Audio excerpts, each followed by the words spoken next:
Alright guys, we're doing a video on X gantries today. So we're going to go over what the X gantry is, the types of gantries, and the things. So I have a Vauxhall Labs Aquila here. It comes with a single Z rod, and you can see it on the back here, this rod here, and that drives this side of it up and down. So the first thing you have is you have your palm wheels on both sides, one here too, and then you have one here. This is called a single Z setup.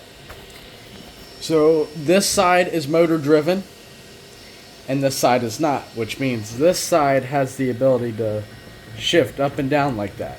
As you can see, the whole thing has play.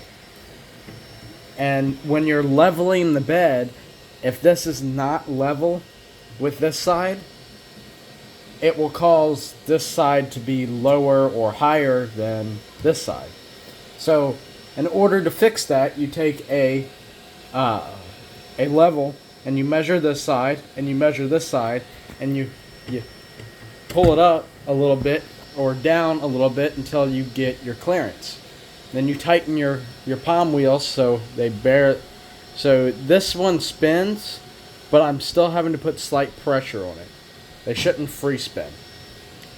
So that's what the normal amount of your printers will come with is a standard Z setup.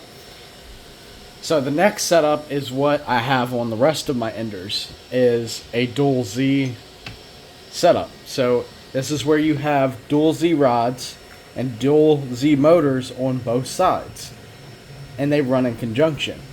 Now, you have to make sure these stay flat, but they won't come undone like this. So when I twist this screw, it tilts it up on this rod. So this rod stays still and this side stays still, but this side moves up and down.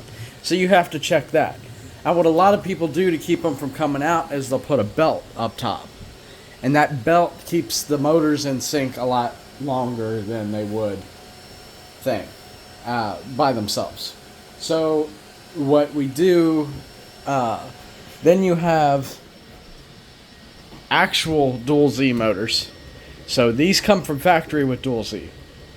Now that means they have dual Z drivers. So each motor is driven by itself and it will even itself out. So you don't have to worry about them being driven by one piece. But that's a lot. These are a lot more expensive printers. Now there is a mod called the Belted Z you can do, which uses one bar and belts to drive the Z, and it helps with Z wrapping, or there's another word for it. Just artifacts when your Z goes up. So you're safe and show it here. So like, of course it doesn't want to. I shouldn't be able to catch on that. You can see the thing, and that was printed on this one. But those are for the Enders. So make sure you level your X gantry, which is connected to the Z rods, and that will keep one side from being.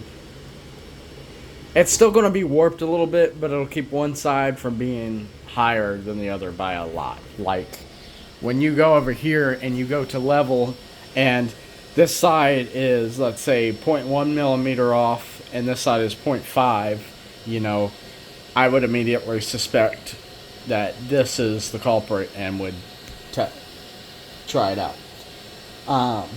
The other thing is your tension, so your belts.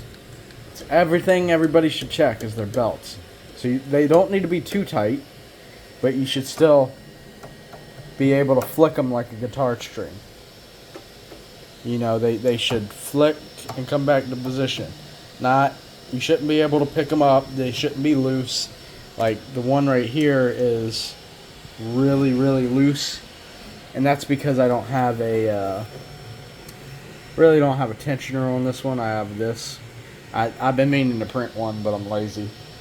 Um, but there's that. So next week we'll go over extruders, what's types, stuff like that, and we'll get that taken care of. But this is just a quick video to get at. I'm tired from my doing my fair I did yesterday, and just need to get this out here. If you have any questions, you can put down in the comments. I'll answer them. So remember, be savage.